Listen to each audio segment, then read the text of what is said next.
त्रिलोक के आदि और अंत के देवता हैं, जिनके आगे दुनिया की सभी शक्तियाँ असफल हो जाती हैं। लेकिन क्या आपको मालूम है आखिर भगवान शिव का जन्म कैसे हुआ था? उनकी माता कौन थी और उनके पिता का क्या नाम था? उन्होंने किससे अपनी शिक्षा प्राप्त की थी और किस किस को शिक्षा का दान दिया था? अगर नहीं तो चलिए, क्योंकि इस वीडियो के माध्यम से हम आपके इन्हीं सभी सवालों का जवाब देने वाले हैं, इसलिए प्लीज इसे स्किप किए बिना एंड तक जरूर देखना। दोस्तों, आज सबसे पहले भगवान शिव के जन्म से जुड़ी पहली कहानी यानी शिव पुराण की एक लोकप्रिय कथा के बारे में बताने वाले हैं। शिव पुराण के अनुसार भगवान शिव को स्वयंभू माना जाता है, जिसका मतलब होता है कि भगवान शिव का जन्म स्वयं ही हुआ था।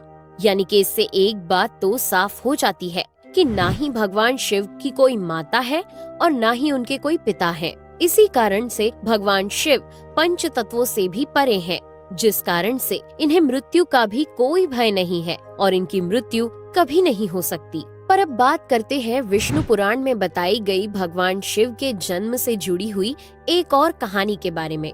विष्णु पुराण में बताया गया है कि भगवान विष्णु के माथे से निकलने वाले तेज के कारण भगवान शिव की उत्पत्ति हुई थी और उनके नाभि से निकलते हुए तेज से कमल पर विराजमान ब्रह्मा जी का जन्म हुआ था। मगर दूसरी ओर भगवान विष्णु के जन्म के बारे में शिव पुराण में बताया गया है कि एक बार की बात है जब भगवान शिव अपने घुटने मल रहे थे और उनके घुटनों से निकलने वाले मैल से भगवान श्री विष्णु जी का जन्म हुआ था। पर अगर ऐसा हुआ है तो विष्णु पुराण और शिव पुराण एक दूसरे से बिल्कुल अलग हैं। इस कथा के अलावा भगवान शिव के जन्म की एक और पौराणिक कथा काफी ज्यादा पॉपुलर है, जिसे शायद आपने बड़े बुजुर्गों से सुना होगा। पर अगर नहीं सुना तो आपकी जानकारी के लिए बता दें कि एक बार की बात है जब भगवान विष्णु और परम ब्रह्मा जी के बीच इस बात पर बहस छिड़ गई थी कि आखिर इस संसार में सबसे महान कौन है। और जब भगवान विष्णु और भगवान ब्रह्मा इस बात को लेकर बहस कर रहे थे तो एक जलते हुए खम्बे के रूप में महादेव उनके बीच आए थे।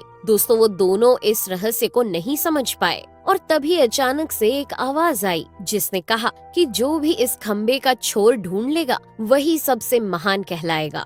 ऐसा सुनते ही ब्रह्मा जी ने एक पक्षी का रूप लिया और खम्बे का ऊपरी हिस्सा ढूंढने निकल गए। वहीं विष्णु जी ने वराह का रूप धारण किया और खम्बे का अंत ढूंढने निकल गए।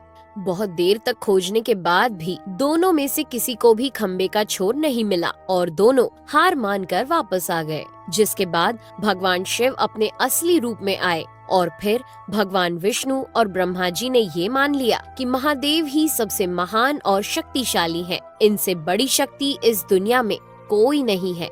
इसके साथ ही शिव पुराण में बताया गया खम्बा इस बात को दर्शाता है कि ना ही भगवान शिव जन्मे थे और ना ही उनका कोई अंत है। और एक कारण तो यही है कि भगवान शिव को स्वयंभू कहा जाता है, यानी भगवान शिव का अंत है ही नहीं, वे अमर हैं। अब हम बात करते हैं भगवान शिव से जुड़े एक ऐसे विषय के बारे में जो सबसे ज्यादा प्रसिद्ध है कि क्या भगवान ब्रह्मा भगवान शिव के पिता हैं?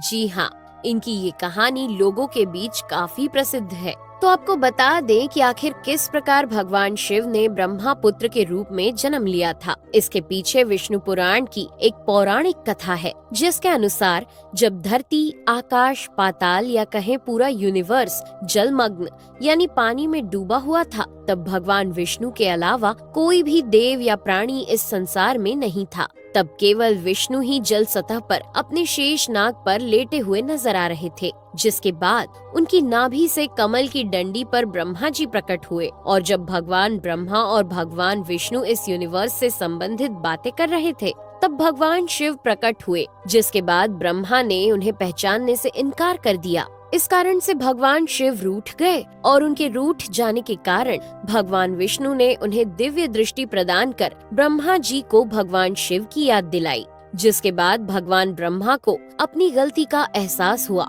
और शिव से क्षमा मांगते हुए उन्होंने उनसे अपने पुत्र रूप में पैदा होने का आशीर्वाद मांगा। जिस कारण से भगवान शिव ने भगवान ब्रह्मा की प्रार्थना को स्वीकार करते हुए उन्हें ये आशीर्वाद दे दिया। लेकिन इसके बाद जब भगवान ब्रह्मा ने इस सृष्टि की रचना शुरू की तो उन्हें एक बच्चे की जरूरत पड़ी और तब उन्हें भगवान शिव का आशीर्वाद ध्यान आया, जिसके लिए भगवान ब्रह्मा ने तपस्या की और बालक के रूप में भगवान शिव उनकी गोद में रोते हुए प्रकट हुए। आपको बता दें कि ये भगवान शिव का एकमात्र बाल रूप है। जब भगवान ब्रह्मा ने उनके रोने का कारण पूछा तो उन्होंने बताया कि उनका कोई नाम नहीं है। तब भगवान ब्रह्मा ने भगवान शिव का नाम रुद्र रख दिया, जिसका मतलब होता है रोने वाला। पर इसके बावजूद भी भगवान शिव चुप नहीं हुए, इसलिए ब्रह्मा ने उन्हें दूसरा नाम दिया। पर शिव को वो नाम भी पसंद नहीं आया और फिर भी वे चुप नहीं हुए। इस तरह शिव को चुप कराने के लिए भगवान ब्रह्मा ने भगवान शिव को 108 नाम दिए थे, जो रुद्र, शर्व, भाव, उग्र, भीम, पशुपति, ईशान और महादेव जैसे नाम थे। और शिव पुराण के अनुसार उनके ये नाम पृथ्वी पर लिखे गए थे। इसके बाद बात आती है श्रीमद् देवी महापुराण की। तो श्रीमद् देवी महापुराण में भगवान शिव की माता और पिता के बारे में बताया गया है। श्रीमद् देवी महापुराण के अनुसार देखा जाए तो एक बार जब भगवान नारद जी ने अपने पिता भगवान ब्रह्मा जी से पूछा कि सृष्टि का निर्माण किसने किया है, साथ ही भगवान विष्णु, भगवान शिव और आपके माता पिता कौन है, तब भगवान ब्रह्मा जी ने नारद जी को त्रिदेवों के जन्म के बारे में बताया। जो बताया वो वाकई चौंका देने वाली बात थी। दरअसल उन्होंने कहा कि देवी दुर्गा और शिव स्वरूप ब्रह्मा के योग से ब्रह्मा, विष्णु और महेश का जन्म हुआ था। यानी प्रकृति का रूप लिए माँ दुर्गा ही हम तीनों की माता है और ब्रह्मा यानी काल सदाशिव हमारे पिता है। इसके साथ ही श्रीमद् देवी महापुराण में भी भगवान विष्णु और भगवान ब्रह्मा के बीच हुए झगड़े की एक कहानी मिलती है, जिसके अनुसार एक बार श्री ब्रह्मा जी और विष्णु जी में झगड़ा हुआ और दोनों में बहस छिड़ी हुई थी। तब भगवान ब्रह्मा ने कहा कि सृष्टि को मैंने बनाया है और मैं ही प्रजापिता हूँ, जिसके जवाब में भगवान विष्णु जी ने कहा कि मैं आपका पिता हूँ, क्योंकि आप मेरी नाभि से निकले हुए कमल से पैदा हुए हैं। और धीरे धीरे कर ये बहस बढ़ती गई। दोस्तों, इसके बाद इन दोनों का झगड़ा सुनकर सदाशिव वहाँ पहुँचे और उन्होंने कहा कि पुत्रों, मैंने ही तुमको इस संसार को बनाने और इसे संभालने के केवल 2 काम दिए हैं। इसी प्रकार मैंने शंकर और रुद्र को संहार और तिरोगति के कार्य दिए हैं। इसके साथ ही उन्होंने कहा कि मेरे 5 मुख हैं। एक मुख से अकार, दूसरे मुख से उकार, तीसरे मुख से मुकार, चौथे मुख से बिंदु और 5वें मुख से नाद यानी कि शब्द प्रकट हुए हैं।